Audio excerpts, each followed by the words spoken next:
The three main rights of the passenger. First is the right to be provided with accurate information before purchase. Ikadua is the right to receive full value of the service purchase and the right to compensation. First is the right to be provided with accurate information before purchase.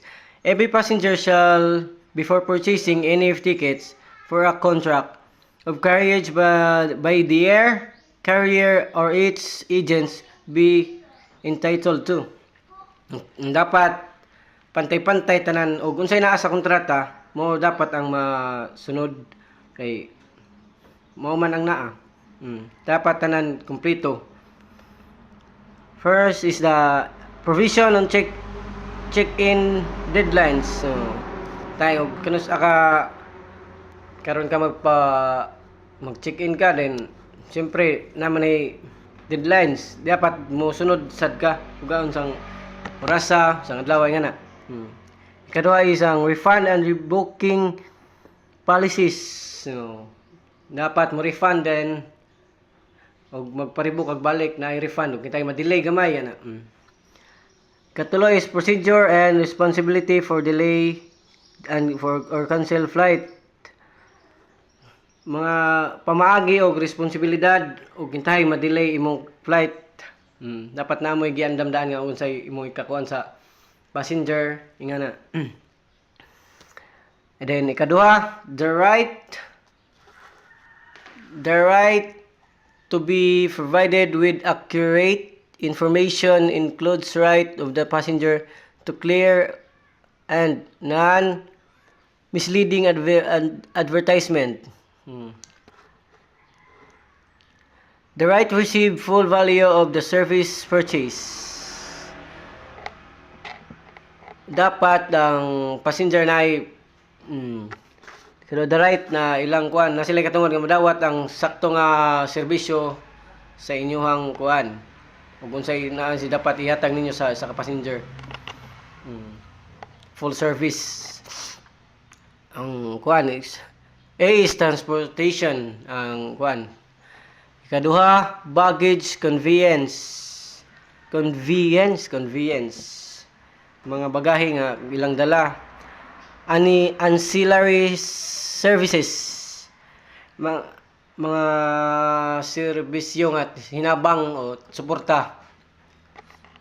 Then the last is the right to compensation. Mga katungod sa isang pagbayad. Okay, so on behalf of Janelle's remaining topic, so I will be the one to tackle.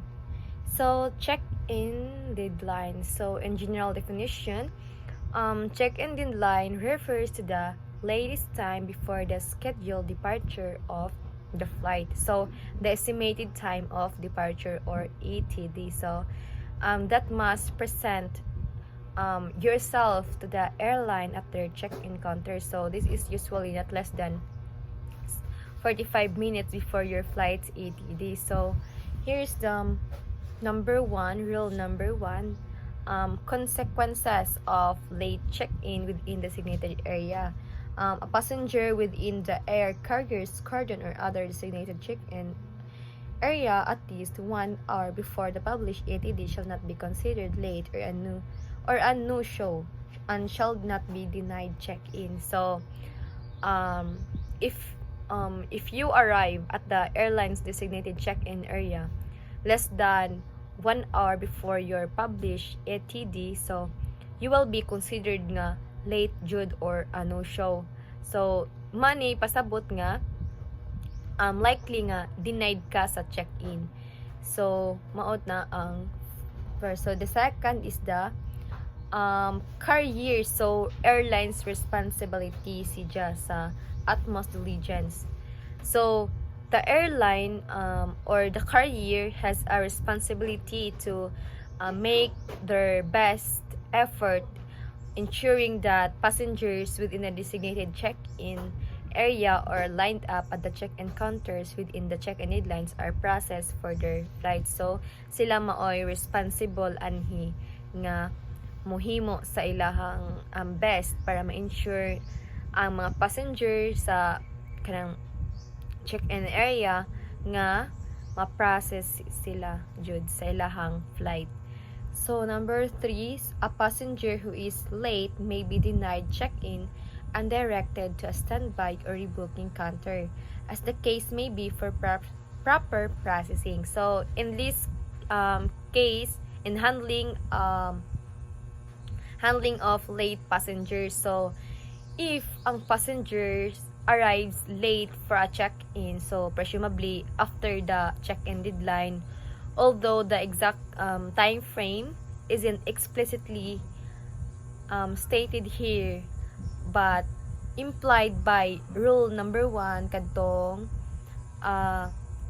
consequences sa katunay late check-in sa designated area, so they may be denied check-in. So kaning nga case kaning sa paghandle sa mga late passengers, so ang airline is mo direct sa mga passengers sa nga adto mo standby or kanang rebooking sa adto sa counter para mo para makaibaw sila, maka-explore pa sa mga another options unsay buhaton, like kanang getting on a later flight or potentially nga naay fees, so with fees. So depende na nila og unsay nga choice ilahang pilion, basta kay ingani ang paghandle sa mga late passengers sa taga airlines. So that's all.